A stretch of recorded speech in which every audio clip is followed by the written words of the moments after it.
Okay, so I'm Sabrina. I'm the head of HR in the Stan Culture Department of Anime. It's a pretty solid gig. I'm pretty happy here, to be honest. It pays well, you get good vacation, and the occasional death threat. Oh, they come every minute, the death threats, yeah. Yes, we do take it pretty seriously here. We've even gone as far as to hire a new parasocial relationship counselor and bodyguards for the mangakas. I mean managers. I apologize. Yes, it ain't much. Oops, sorry, but it's honest work. Oh yeah, Gojo. I've seen him walking around a bit. You can't not notice him. He's I think he's Employee of the Month right now, actually, with Jujutsu Kaisen Season 2 doing really well. It's honestly hard to not appreciate what he's done for the company of anime. Wait, what happened? What happened to him?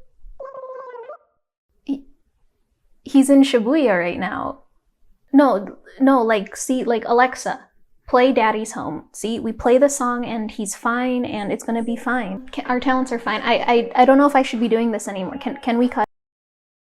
So, I recently come to the terms with the fact that I think I have a problem. Is you say Daddy's home, home for me. I know, I'm so strong for admitting it. And then the Fatal Week hit.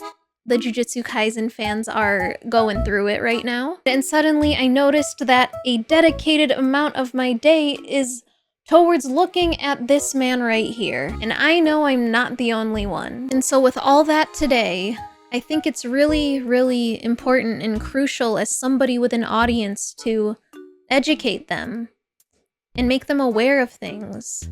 So I put together a PowerPoint presentation to tell you guys why Gojo Satoru has the anime community on its knees. So ladies and gentlemen, let's ask the question.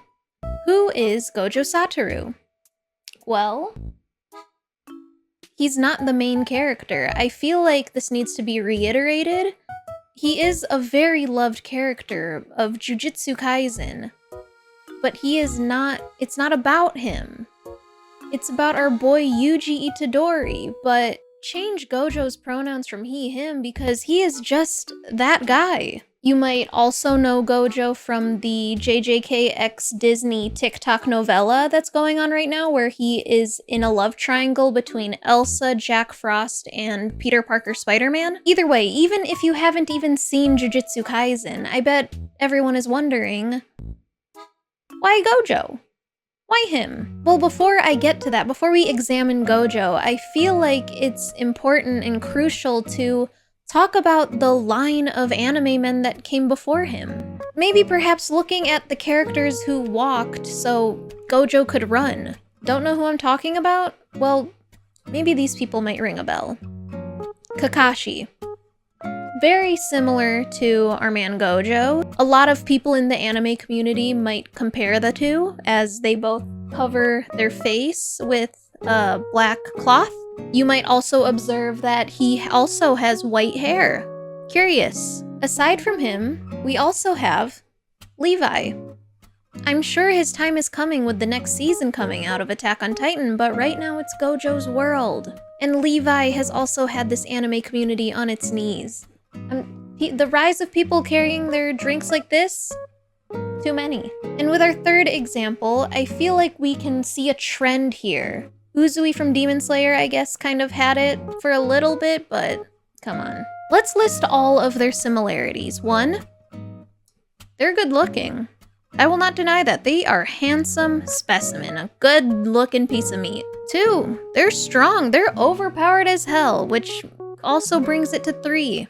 They're somewhat cocky. These are the 3 attributes, the characteristics that make up the overpowered sensei trope, but there's so much more to Gojo. That is so surface level. There's a reason as to why this utter sound of Daddy's Home by Usher creates this emotion, this effect to the fan base.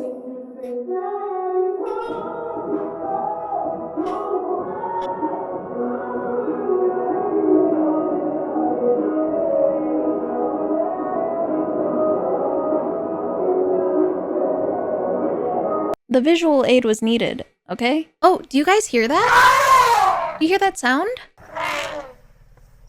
Oh yeah, it's an elephant because there's an elephant in this room. There's an elephant here. And you know what we do to elephants? We address it. Gojo's sexy. He's sexy. He's attractive. I will not deny it. It feels like he was plucked out of the mind of a 13-year-old's Wattpad fanfiction. It's as if he was stripped out of a shoujo manga and warped and contorted to make this, to make him, to make a fine man to where I just want to see a baby gazelle lay on his abs. The girls want him, the boys want to be him, and then Gege had the audacity to put Gojo there in a button down. Like, do you see this? But, you know, I want to preface that our man Gojo, he's not special. He's not special. Yeah, I get it. It's the eyes, but like, every character in the show is attractive. They are, and you know this. Like, come on, our main character Yuji, golden retriever boy, we love him. He's sunshine culminated into a person. Megumi, he's in a button down too. And then we have Nanami. Come on. And with season 2, we have Toji. I think I forgot him, but we also have Geto. Geto is also fine as hell. And then we have the women. Maki, come on. Nobara. Sakuna, who is just bad boy Yuji. And then Mahito, the villain. Gojo, this man, he's just another pretty boy poster child. It's anime. They are literally drawn to make us like them, to be attractive. That's how you get fans, but to get the obsession, that's another story. This is really where the meat of the research is, because it's really the way Gojo carries himself.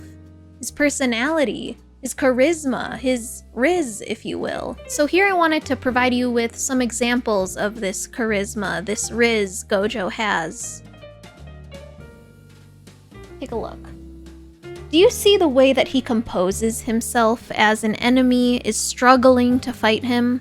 The way that this man is composed, this confidence that he exudes. This is the first time we meet Gojo. This is the first time we see him. And you can tell that he's in control. He knows what he's doing. His ego, this cockiness that he has, allows him to kind of poke fun and be a dick to those who try to go against him. I wish I had this confidence, you know, the fact that he says, I'd win. Like, I wish I could go through life like that. So to sum this up, it's really...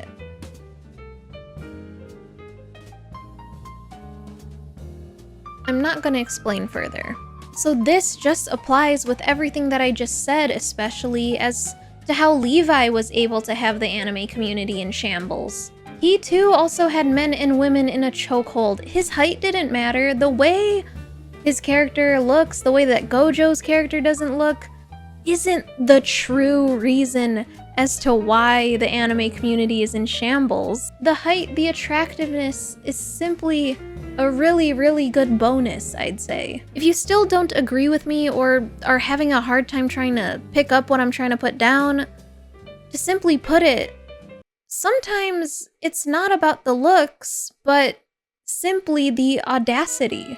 Gojo's attitude, his cockiness, gives him freedom to be kind of like a dick, but also carefree. It opens up so much room for comedy. The ability to not really give a shit about what people think because he's just that guy is really, really fun, and especially opens up so much more for when he does get serious. It gives us such a really big contrast. It's so jarring to see him get like this because you never know if you should get turned on, if you should be scared, if you should get hype. I simply think that it's a universal experience whether you are a man or woman while watching JJK. He's a character that for the first time I feel like in a while that I've seen have enemies genuinely quaking in their boots. And we all know this because, well, he's the strongest. I'm sure that there's a lot more to this term, but I'm a simple anime watcher. There's a lot to back this up, I'm sure. But even outside of him being strong, Gojo is really, really cool. You know that. I'm not trying to spoil his character, you know, just trying to analyze it, and especially his effect on people, and especially his effect on me recently. And with all of this research that I've done and shown you so far, I've I've made you an ironic to simp pipeline. I like to think of this as the timeline to where you kind of realize that maybe I'm feeling a little not okay as I look at gojo and stuff. So let's go into detail. In phase 1, you'll find yourself watching the anime for the first time, the series, and you'll think that gojo's cool. He's neat. You really can't deny it until we are in phase 2. This is where you're really starting to appreciate his character, and you know, with every show there's always memes. You're laughing at him because you get it. You get it. And then we inch a little bit closer to phase 3, where you're going to find gojo memes, Jujutsu Kaisen memes, and enjoy them. You're gonna laugh and send them to friends. You're going to send them to friends who understand. And then we move on to phase 4, which I like to call the denial stage. This is where you are getting a lot of gojo memes and are watching them and laughing and sending them to your friends ironically. You are listening to Daddy's Home by Usher ironically. Like, it's because it's funny. It's for the bit. And then finally, you're just gonna own it.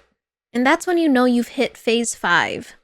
You're listening to Daddy's Home while kicking your feet in the air. So with all this information, in conclusion, this is Gojo's world.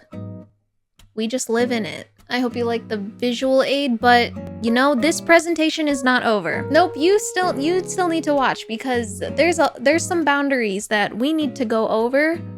There's some lines that can't be crossed, and I need to especially talk about them if I am enabling people with this PowerPoint. We need to discuss the line, the boundary of obsession, because sometimes people in the fandom have a hard time finding it. I just really need to stress this, okay? Can a girl do that? I threw this word around a lot, having a parasocial relationship with a fictional character, with gojo specifically. So if you're writing the line of that, we need to remember a few things. We need to remember that we're able to appreciate his character.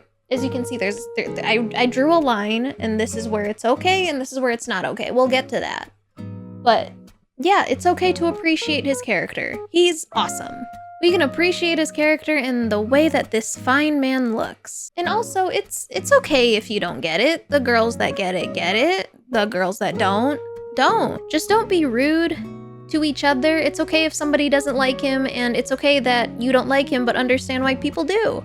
Because at the end of the day, that's all in good fun. It's ironic, asterisks for the most part. And then we especially have to highlight the other side, where it's a lot and you shouldn't do things. You shouldn't do the stuff on this side, okay? Don't send threats to the mangaka. That's not cool. That's not really Sugoi champ of you. That's not really nice, you know? Let's be nice. There are reasons why mangakas like to hide their face, and I know that situation is a lot bigger right now, especially currently, but don't do that to people. Don't send them death threats. That's not okay. You just gotta remember that your character is a part of a bigger story. If the mangaka, if the writer of any show, or with gojo here, does something, we just hope that it was for a good reason to push the story forward. Okay? Please remember that. Please remember these things. And so with that, ladies and gentlemen, is my time here. Thank you so much for coming, for watching. Stop. No, come on, stop. Honestly, if you liked this video, if you liked this presentation, please leave a like, comment, subscribe, all of it, none of it. Tell me if you like this format for videos, and you know, like or don't, it's not like I care or anything.